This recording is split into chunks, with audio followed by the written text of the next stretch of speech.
Salibonani bantwana benkosi, liyabingelelwa ngelihle igama lomfeli wethu uJesu ozayo masinyane. Siyabonga bathandekayo, uJesu uyeza futhi. Inkosi kayilibali ukugcwalisa isithembiso sayo njengalokho abanye besitsho, kodwa inkosi iyabekezela ingafuni kubhubhela munye. So kwenza uJesu athatha isikhathi engakafiki ukuthi uJesu ufuna sonke abantu esilizwayo ivangeli size sifinyelele ekuphendukeni. Kodwa ngolunye usuku bathandekayo, uJesu uzakuthi kuphelile, uzovala umusa. Ngamanye amazwi, lona leli lizwi esilizwayo nsuku zonke, kuzafika isikhathi lapho esiza kuthula khona.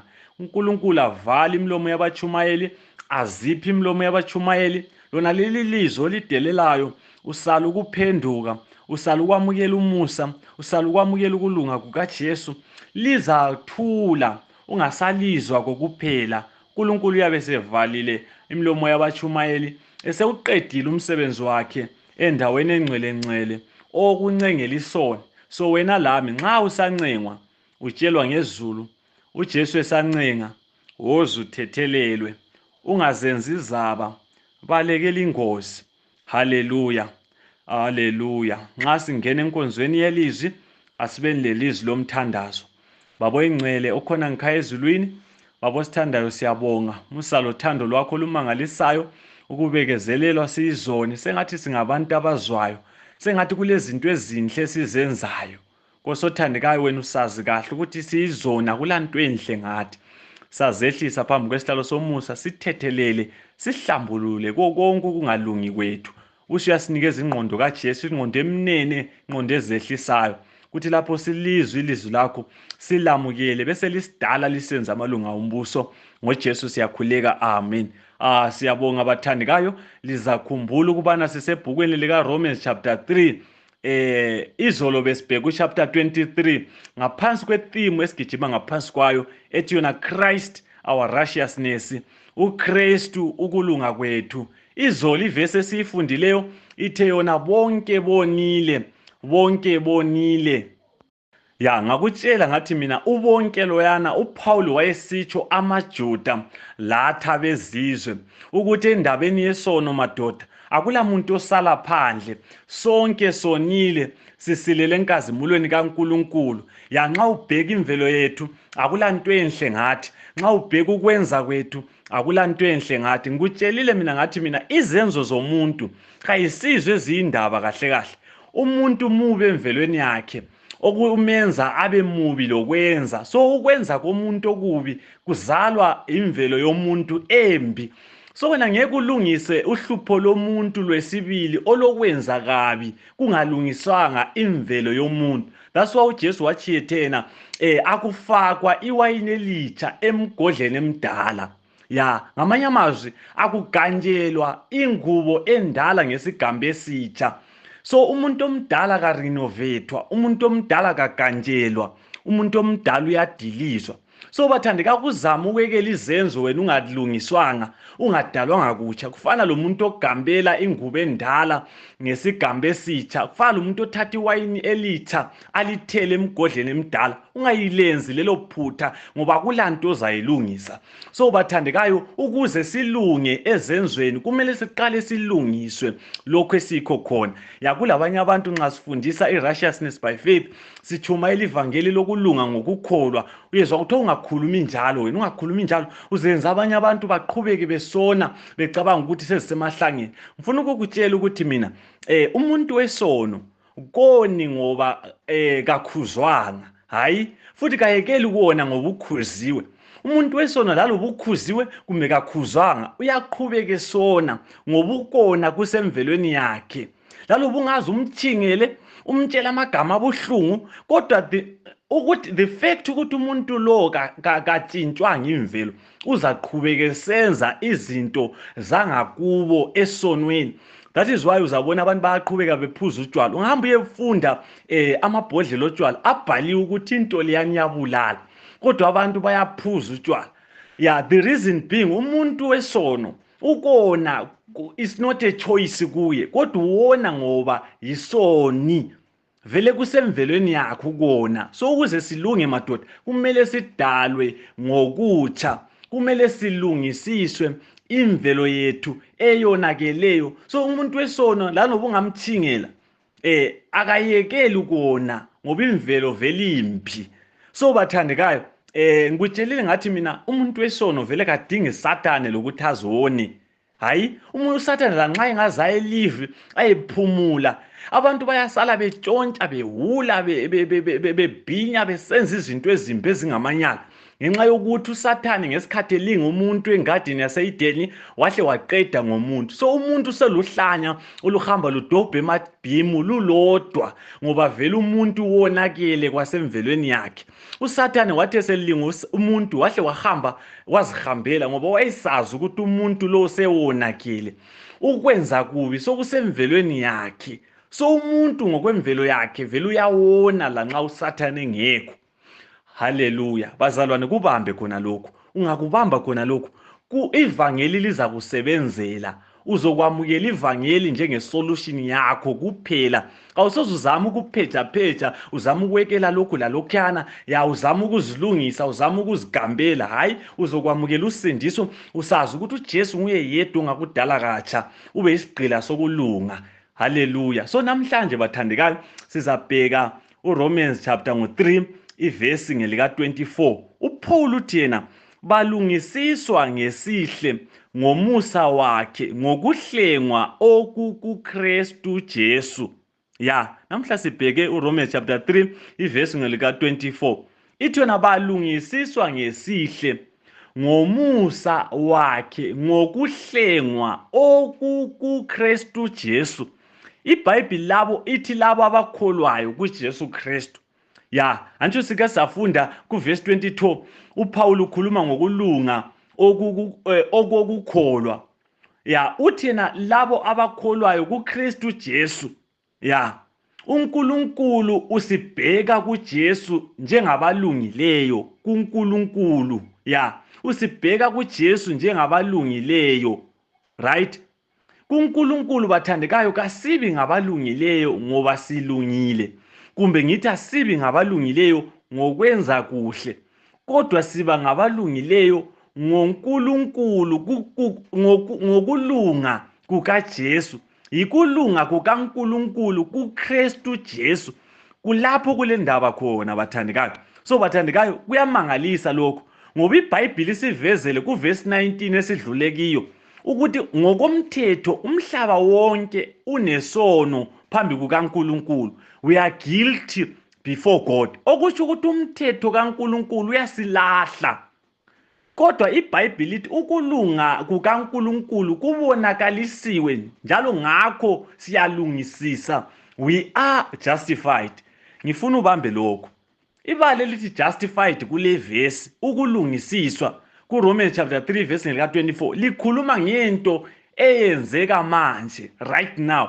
So uPaul akakhulumi ngento ezoyenzeka phambili le, kodwa ngento eyenzeka khathesi. Uthi balungisiswa ngesihle ngomusa wakhe ngokuhlengwa okukuKristu Jesu. Haleluya. Madoda kuJohn lokho sima phambi kukaNkulunkulu silungisisiwe. How can a sinner stand justified before God? Ungafunda uJohn chapter 3 verse ngelika 17.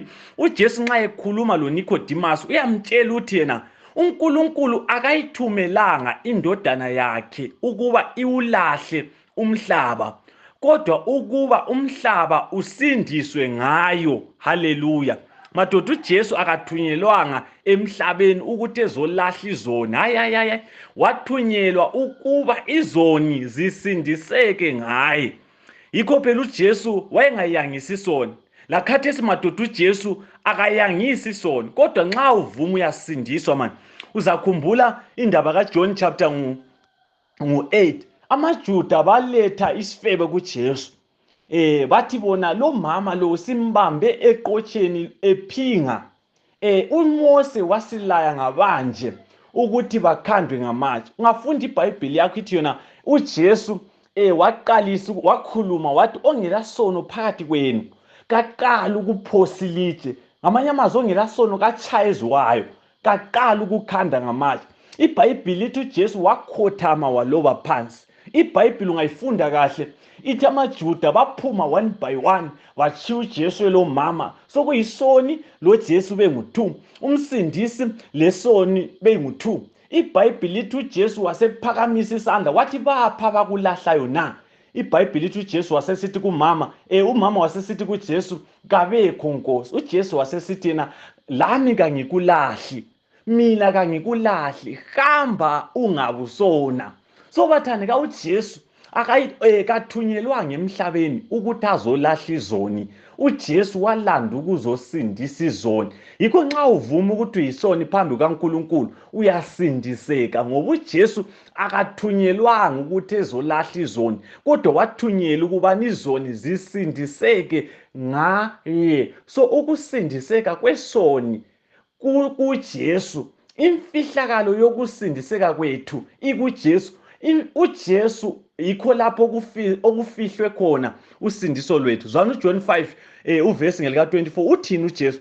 Uthi ngiqinisile ngithi kini, olizwayo ilizwi lami akholwe kuye ongithumileyo ulokuphila okungapheliyo, kangeni ekwahlulelweni, kodwa usephumile ekufeni wangena ekuphileni. Haleluya. Bathandekayo, emvelweni yethu singabokulahlwa, kodwa uJesu Kristu usisusa ekulahlweni kokufa ngakithi esizalwa khona, singene ekulungisisweni kwempilo engapheliyo. So bathandekayo, nxa sifika kuJesu, uJesu uyasisusa ekufeni ngakithi, ekulahlweni uyasisusa emvelweni yethu, asise ekulungisisweni kwempilo. So we are standing before God justified bathandekayo.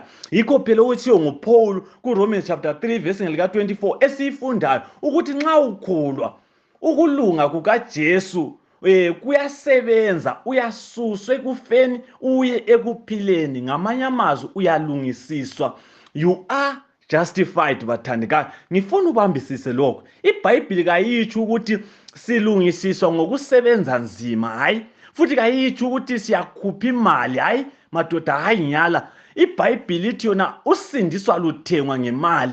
So lanxa unikele eChurch wena ungacabanga ukuthi uthenga uNkulunkulu. You cannot bribe God man. Ngeke umrobhe uNkulunkulu, ngeke umqile. iBhayibhili ithi yona sonke silungisiswa ngesihle, all are justified freely, mahala. Kutsho lokhu bathandekayo, kusho ukuthi asisebenzi ukuze sibhadalwe ngosindiso. Isaiah 55 ivesi ngelika-1 uthi wozani lonke lina abomileyo, wozani emanzini, lani lina elingelamali wozani lithenge lidle, wozani thengani iwayini lochago, ingekho imali lendleko. Haleluya. Yazi iBhayibhili imnandi bathandekayo, iBhayibhili ijule kakhulu. Wena wake wathenga yini ungelamali emhlabeni? Wake wathenga yini ungelamali? Vele kuthengeka njani ungelamali? Uthengeka njani ungelanto obhadala ngayo? But iBhayibhili lithi wozani elingelamali lizothenga, wozani lithenge lidle. Haleluya. So bathandekayo, silungisiswa ngesihle. iBhayibhili kayipheleli lapho, iyaqhubeka uPaul uthi ngomusa. So madoda, lokhu phezu kwesipho, ngoba yisipho somusa. Ibali lithi umusa lijule kakhulu bathandekayo.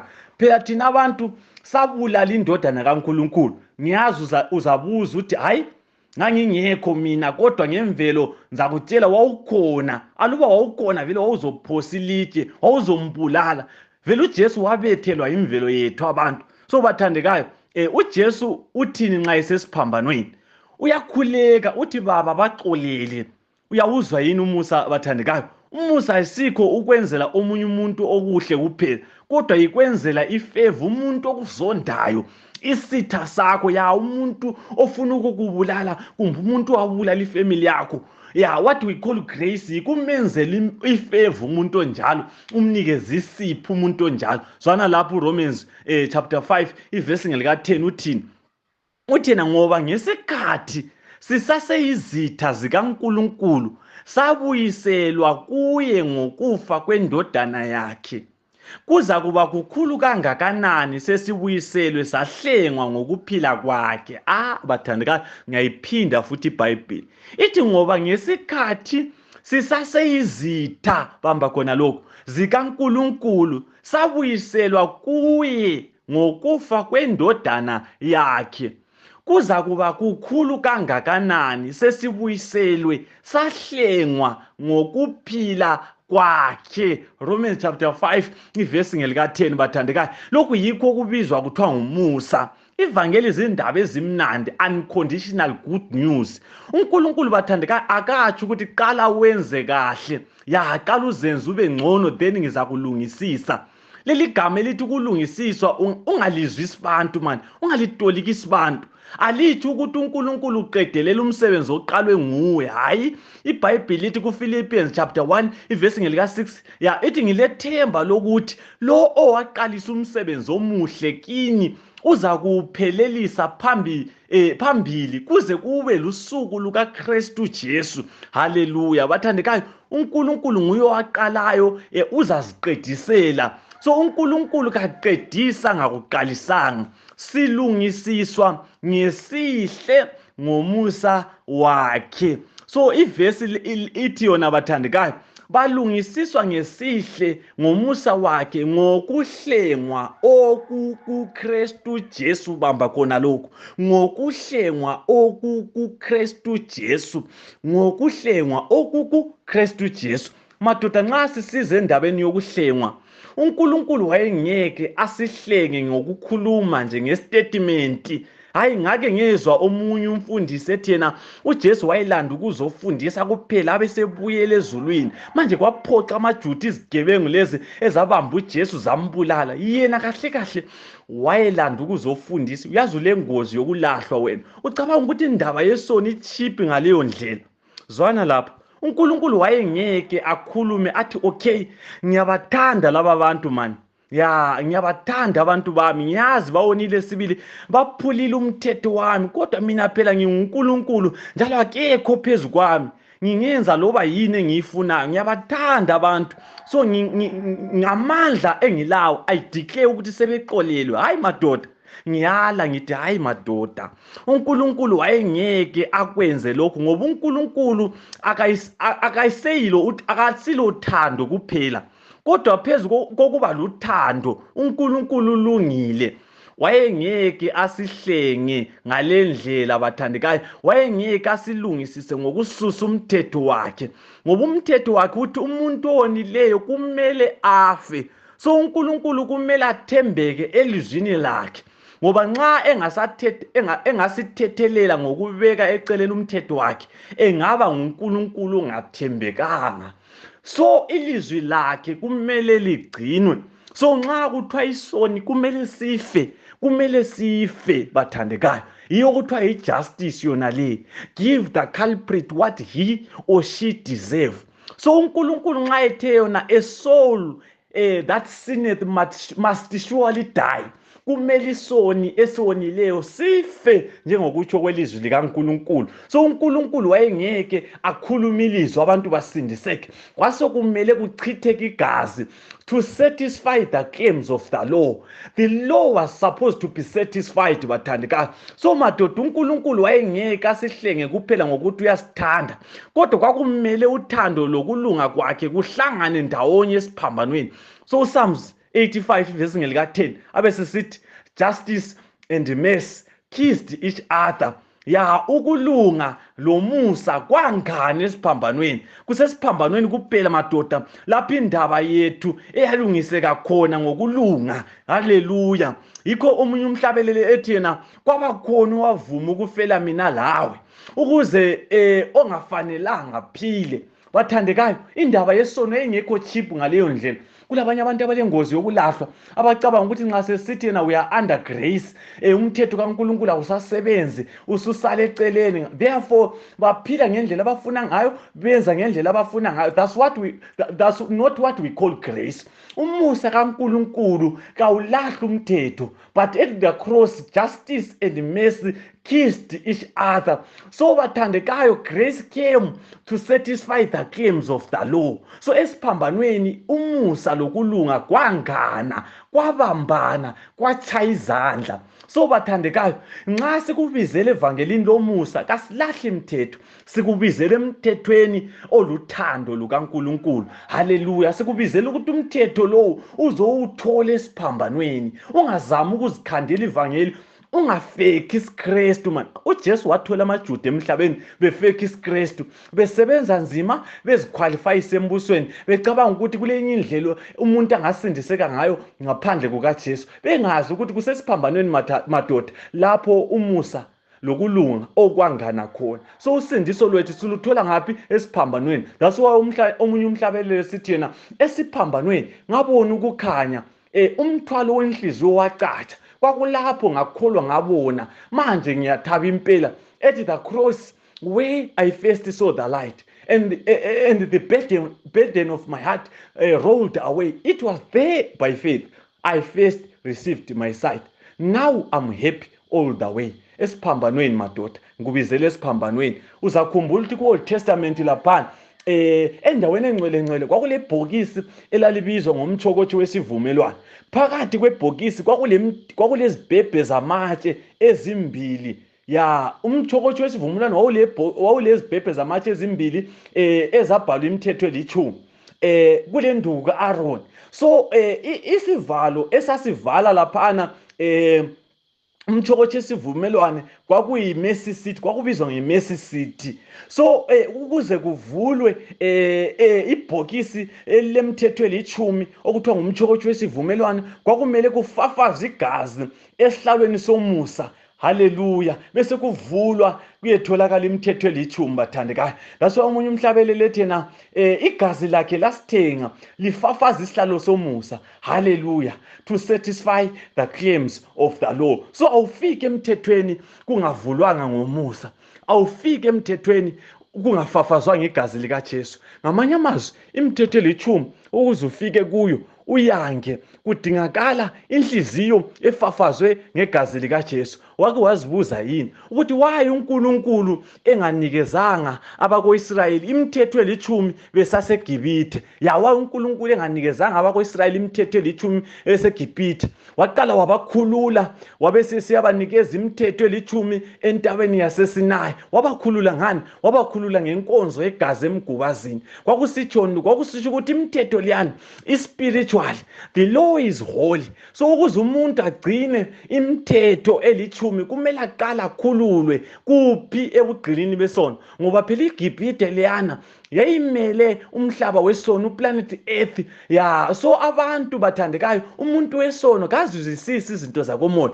So ukuze umuntu wesono azwe izinto zakomoya kumele aqala akhululwe. Sikhululwa ngani bathandekayo? Sikhululwa ngenkonzo yegazi enhlizweni zethu. So leli igazi elaliconjwa ngabako-Israyeli lalimele igazi likaJesu esilicombayo ngokukholwa enhlizweni zethu. So inhliziyo zethu kumele zifafazwe igazi likaJesu ukwenzela ukuthi imithetho elitshumi mayifika ithole uJesu eyakhile emhlizweni, azigcinele yona, azenzele yona intando yakhe. So bathandekayo, ya ngutshele ngathi ibhokisi leliyana lilemthetho elitshumi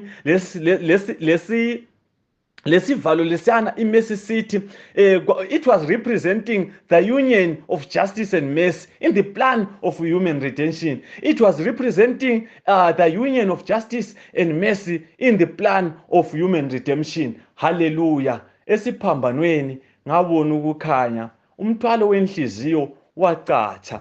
Kwakulapho engakholwa khona ngabona, manje ngiyathaba impela. Zwana, ngubizele njabulweni bathandekayo. Ngubizele njabulweni esiphambanweni. Ngubizele njabulweni esiphambanweni. Ungazama ukuzisindisa man. Indaba ilungiseka kuphela esiphambanweni. Uyabona nxa usufikile esiphambanweni uyajabula. Awusayenzi into ngokuphoqwa man. Awusayenzi intando kaNkulunkulu ngokuba kuthiwe uyenze. Usuyenza ngentokozo ngoba sokuyimvelo yakho. uNkulunkulu yakudala katsha abesehlanyela uthando lwakhe enhlizweni yakho. Nxa ususenza okuyintando yakhe, kuphuma ngaphakathi kuprincipe yothando ezelwe inkonzo yesiphambano. Ngikubizele esiphambanweni mhlobo wami, mfowethu dadewethu, ungayenzi belukhuni inhliziyo yakho. sabela ubizo mani, wamukele lami umusa wona lowo esiwunikezwa mahhala singabhadalanga lutho. Yamukela umusa wakhe, fumana umqhele, phila impilo lethemba efihliweyo egazini likaJesu. Ngiyakunxusa mfowethu, ngiyakunxusa dadewethu, sonke siyonile, siyasilela futhi enkazimulweni kaNkulunkulu, sibizelwe esiphambanweni lapho indaba yethu elungiseka khona. Kusesiphambanweni madoda, lapho uJesu wajuluka khona izithukuthuku zegazi, lapho esiphambanweni igazi elachitheka khona lihlenga thina izoni. Woze uzoyamukela inkonzo kaJesu. Ngiyakunxusa mfowethu, ngiyakunxusa dadewethu. Nxa uvuma lami kasikhuleke. Baba oyingcwele okhona ngikhaya ezulwini, siyabonga inkonzo yakho Nkosi othandekayo. Sukhulumile lathi izoni, wasivezela uthando lwakho esiphambanweni, ukuthi kwakungekho enye indlela ongayisebenzisa yokusindisa umuntu ngaphandle kokuthi wehle wena mdala wezinsuku uzokufa esiphambanweni ubhadalela thina. Kambe sizalahlelwani Nkosi? Wena ubhadele konke Nkosi, you paid it all. Thina okwethu ikwamukela usindiso bese siphuma discharge. Siyabonga Nkosi umusa ongaka. Siyamukela labafowethu, samukela labodadewethu, samukela lezihlobo, siyamukela labangani. Sisindise ngoJesu siyakhuleka. Amen.